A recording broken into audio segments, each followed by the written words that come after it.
everyone, it's Vicky here from Healthing, and today I'm going to be showing you 3 core stability exercises.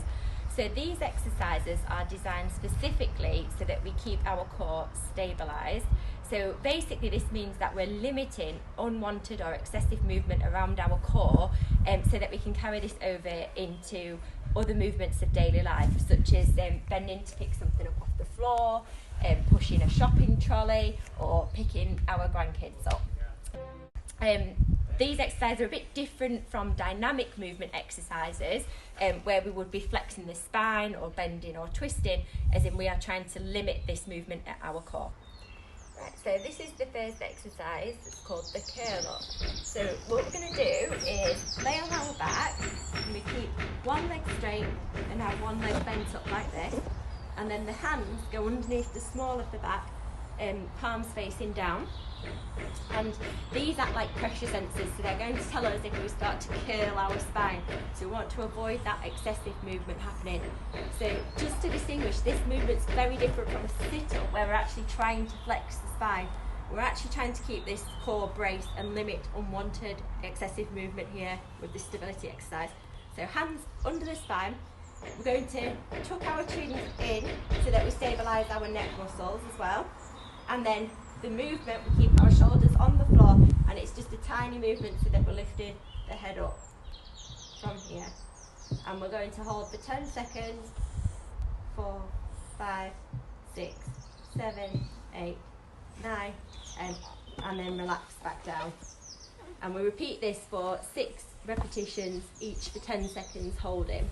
The next exercise we're going to do is the side plank. So I'm going to show you 2 versions of this. One's the modified side plank, which I would recommend that you begin with, and then the second version is a normal side plank, which we'll progress to later. So if you're new to this exercise, this is the modified version that I would suggest you start with. So we start with our elbow underneath our shoulder, and then we're going to bend our knees slightly, try and keep the pelvis in line with the elbow and the knee, and then put the other knee on the top. And then we're just going to lift up off the floor, so we're engaging all of these muscles on the underside of our trunk and our lateral hip muscles, so these muscles on the side of our thigh, our glute medius. The next progression would be that we take a nice straight line from our body, so again keep the hips in line with the elbow. We have the bottom leg nice and straight. The top heel needs to be at the front of that toe, so heel to toe.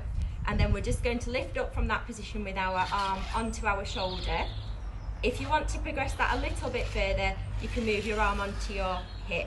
And again, that's engaging all these side muscles here and these muscles around our glute med on the side of our hip.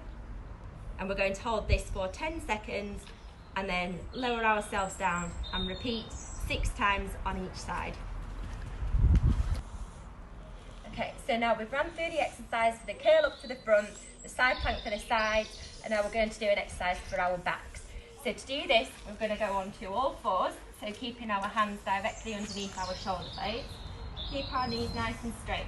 Now, I would start by doing this with just moving an arm out and seeing if we can manage that, and then try the other arm and see if you can manage that. And if you find that's okay, then what we'll try and do is progress it so that we're sliding a leg out. So the aim here is that we keep this area really straight. So we're not lifting our leg too high, which is going to twist the spine and rock us over. So the key is to keep this core nice and braced, keep this area nice and straight. And then if you can manage that, we're going to try and push out. So we're punching out opposite hand and leg. And we're going to hold for 10 seconds in that position. And then once we've done 10 seconds, we're going to bring in, so we're touching knee. Again, we're not curling over in the spine, trying to keep that core nice and straight to limit that unwanted excessive movement, and then pushing out again, 10 seconds. And then we'll swap sides. So we're going to do 10 seconds, so push the leg out, again keep this nice and straight, opposite arm, really tensing through the spine, tensing through the forearm, the wrist, the leg.